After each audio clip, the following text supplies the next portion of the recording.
রাম বন্ধুরা, তোমরা সবাই কেমন আছো? আশা করি সবাই অনেক ভালো আছো। আমিও অনেক ভালো আছি। আজকে আমরা এসেছি রাম মন্দিরে। শুধু কি অযোধ্যাতেই রাম মন্দির আছে? আমরা যেখানে থাকি উড়িষ্যা ভুবনেশ্বরে, এখানেও একটা বিরাট রাম মন্দির আছে। আমরা তিনজনেই আজকে রাম মন্দিরে বেরিয়েছি সন্ধ্যের দিকে। প্রায় এখন 5:30 6টা নাগাদ।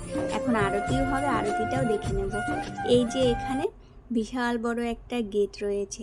সবার প্রথমে এই গেটটা পড়ে। এখানে লেখা আছে শ্রীরাম মন্দির। তারপরে এই বড় গেট দিয়ে এখন প্রবেশটা হচ্ছে না কোনো কারণে। এখানে আমরা জুতোটা রাখছি। আর এখানে একটা ডেমো রয়েছে। পুরো যে বড় মন্দিরটা রাম মন্দির, সেই ডেমোটা এখানেই দেওয়া রয়েছে ছোট ছোট করে। যেমন ফ্ল্যাটের দেওয়া থাকে একটা ডেমো, ফ্ল্যাট কিনতে গেলে যেমন আপনারা দেখতে পাবেন, সেরকমই একটা রাম মন্দিরের পুরো ডেমোটা দেওয়া আছে এখানে পুরোটা। তারপরে এটা ভেতরে আমরা ঢুকলে দেখতে পাবো কতটা বড়।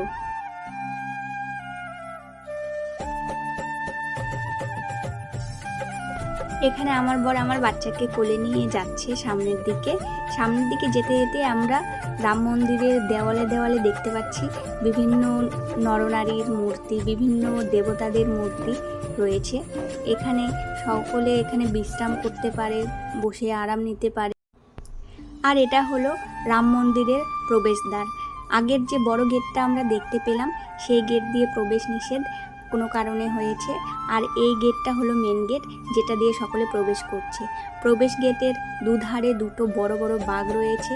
আর প্রবেশ গেটটার দুধারে দুটো পোল রয়েছে, যে পোলগুলোতে বিভিন্ন দেবদেবীর মূর্তি খোদাই করা রয়েছে খুব সুন্দরভাবে। খুব সুন্দর লাগছিল।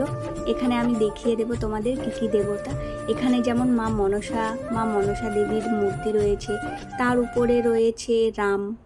তারপরে এই সাইডে বাপাসের সাইডে সেখানেও একটা পোলে আছে, এখানেও মা মনসা, তার উপরে রয়েছে কৃষ্ণ। মানে দেখতে এত সুন্দর লাগছিল। গোটাটা পোল ধরে, মানে গোটাটা থাম্বা ধরেই দেবদেবতার মূর্তি খোদাই করা আছে। মন্দিরটা অসাধারণ। আমি এখানে না আসলে বুঝতেই পারতাম না যে ভুবনেশ্বর বা উড়িষ্যাতেও এত বড় অযোধ্যার মতো বড় রাম মন্দির রয়েছে। অপূর্ব লেগেছে। বেশ কয়েকটা পুলিশও রেখেছে মন্দিরের প্রোটেকশনের জন্য। আমি তো অযোধ্যাতে যেতে পারবো না, অযোধ্যা অনেক দূর। আর অযোধ্যাতে অনেক বড় রাম মন্দির আছে অবশ্য ঠিকই। আর অযোধ্যাতেই শুধু আছে তা নয়, আমাদের ভুবনেশ্বরেও অনেক বড় রাম মন্দির আছে।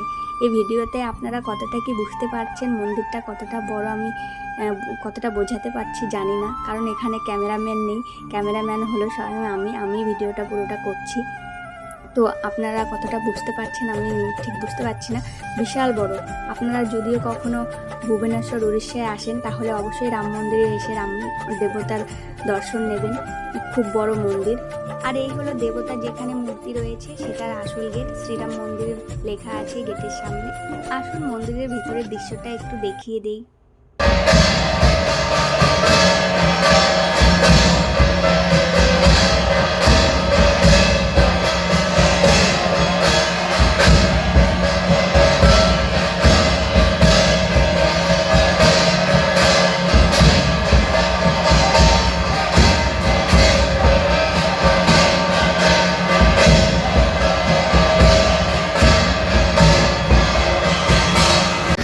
দৃশ্যটা দেখে অবশ্যই আপনারা অনেক আনন্দ পেয়েছেন আশা করি। ভিতরের দৃশ্যটা আমারও খুব অবাক করেছে যে এত বড় বড় ঢোল, এত বড় বড় কাশি বাজনা বাজছে। আর এখানে প্রায় পুরো সন্ধ্যের টাইমটা 1 ঘন্টা এখানে আরতি হয়। আর আরতির সময় এই পরিবেশটা তৈরি হয়। তারপর আমরা আরতি দেখে আমি আর আমার মেয়ে কিছু সময় মন্দিরের বাইরে একটু সময় কাটালাম। মন্দিরের একেবারে বাইরে না, ভেতরেই আমরা কিছুটা সময় কাটালাম ওখানে। আমার মেয়ে খালি পায়ে, আমরা দুজনকে বেশ টাইম স্পেন্ড করছিলাম আমরা আমাদের সঙ্গে। আমার মেয়েকে আমি সময় দিতে পারি না বেশি, কাজের চাপে। তো এখানে আমার মেয়ে আমাকে টেনে কোথায় নিয়ে যাচ্ছে, চলো দেখা যাক। আচ্ছা, ও আমাকে এই বড় আম গাছটার কাছে নিয়ে যেতে চাইছিল। আমার মেয়ে খুবই হ্যাপি হয়েছে, মন্দিরে এসে খুবই আনন্দ পেয়েছে। একা একা এখানে ওখানে দৌড়ে বেড়াচ্ছে।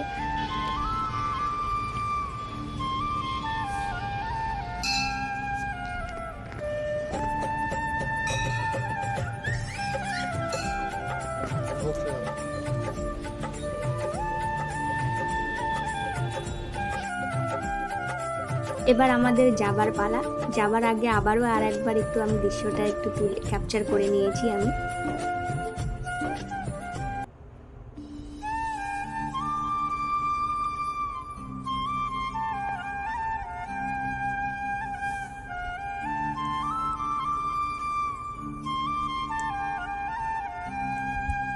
রাম মন্দিরে দর্শন করে, রামের দর্শন করে আমাদের খুবই ভালো লেগেছে, খুব শান্তি লেগেছে, একটা শান্তির পরিবেশ এখানে তৈরি হয়েছিল।